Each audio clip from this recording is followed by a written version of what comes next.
बहुत दिनों के बाद बैकफुट पर आई है बीजेपी। अंबेडकर विवाद पर क्या बीजेपी को होगा कोई बड़ा नुकसान? भारतीय राजनीति में ऐसा कम ही देखने को मिलता है जब बीजेपी बैकफुट पर नजर आए, खासकर 2014 के बाद से। लेकिन संसद में संविधान के 75 साल पूरे होने के जश्न के दौरान गृह मंत्री अमित शाह के एक बयान ने ऐसा माहौल बना दिया है कि भगवा दल को अब सफाई देने पर मजबूर होना पड़ा है। आइए इस पूरे विवाद का विश्लेषण करते हैं और समझते हैं कि यह मामला बीजेपी के लिए कितना बड़ा सरदर्द बन सकता है।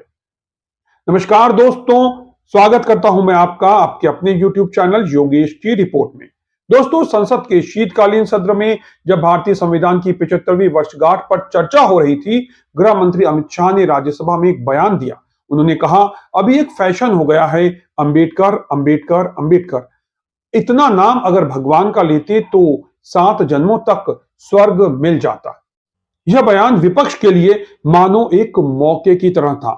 कांग्रेस, आम आदमी पार्टी और टीएमसी समेत तमाम विपक्षी दलों ने इसे बाबा साहब अंबेडकर का अपमान करार दिया। मामला इतना बढ़ गया कि खुद प्रधानमंत्री नरेंद्र मोदी को शाह के समर्थन में उतरना पड़ा। अब सवाल यह उठता है कि बीजेपी आखिर इस मुद्दे पर बैकफुट पर क्यों है? दोस्तों, हालात ये हैं कि बीजेपी को इस मुद्दे पर न केवल सफाई देनी पड़ी, बल्कि पार्टी ने इसे गंभीरता से लेते हुए बड़े कदम उठाए। प्रधानमंत्री मोदी ने अंबेडकर पर बीजेपी की उपलब्धियों और उनके प्रति सम्मान का हवाला देते हुए लगातार ट्वीट्स किए। तो अमित शाह ने खुद प्रेस कॉन्फ्रेंस करके कहा कि उनके बयान को तोड़ मरोड़ कर पेश किया गया है। यह दिखाता है कि बीजेपी ने इस विवाद को लेकर खतरे की गंभीरता को भांप लिया है। अमित शाह के बयान ने विपक्ष को एकजुट कर दिया है। कांग्रेस, टीएमसी और आम आदमी पार्टी ने इसे लेकर बीजेपी पर तीखा हमला बोला है। ममता बनर्जी ने इसे बीजेपी की जातिवादी और दलित विरोधी मानसिकता का प्रदर्शन बताया है।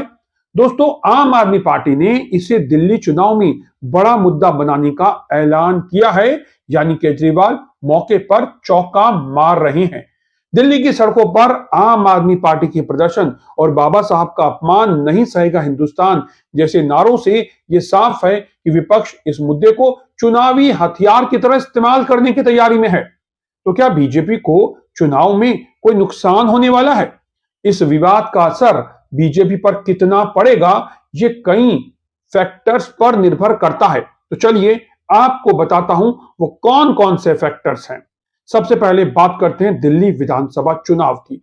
आम आदमी पार्टी पहले ही इस मुद्दे को भुनाने में जुट गई है। अगर यह मामला दलित वोटरों के बीच गूंजता है तो बीजेपी के लिए मुश्किलें बढ़ सकती हैं। अगर पिछले उदाहरण देखें तो याद कीजिए, बिहार चुनाव से पहले मोहन भागवत का आरक्षण पर बयान, उस बयान ने बीजेपी को काफी नुकसान पहुंचाया था। क्या अंबेडकर विवाद भी उसी तरह का प्रभाव डालेगा?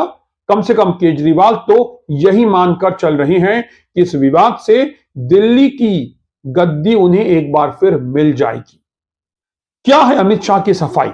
अब सवाल यह उठता है कि अमित शाह ने ऐसा क्या कहा कि बीजेपी को सफाई देनी पड़ी?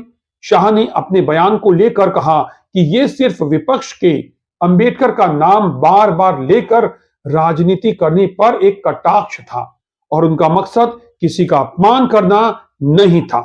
लेकिन राजनीति में बयान का संदर्भ अक्सर मायने नहीं रखता, बल्कि विपक्ष उसे कैसे प्रस्तुत करता है यह ज्यादा प्रभावी होता है दोस्तों। तो ऐसे में बीजेपी की डैमेज कंट्रोल की रणनीति क्या होनी चाहिए दोस्तों? बीजेपी अब इस विवाद को शांत करने की कोशिश में जुट गई है। प्रधानमंत्री मोदी ने अंबेडकर पर बीजेपी की प्रतिबद्धता दोहराई, तो वहीं अमित शाह ने मीडिया के सामने आकर सफाई दी। सोशल मीडिया पर बीजेपी समर्थक अंबेडकर के प्रति पार्टी की उपलब्धियों को उजागर कर रहे हैं। लेकिन क्या यह सब विपक्ष के आक्रामक हमलों को रोकने के लिए काफी होगा? दोस्तों, राजनीति में हर बयान एक संभावित हथियार होता है। अमित शाह का बयान विपक्ष को बैठे बैठाए एक मुद्दा दे गया। अगर यह मामला दलित समुदाय और आम जनता के बीच जोर पकड़ता है तो यह निश्चित तौर पर बीजेपी के लिए एक बड़ी चुनौती बन सकता है।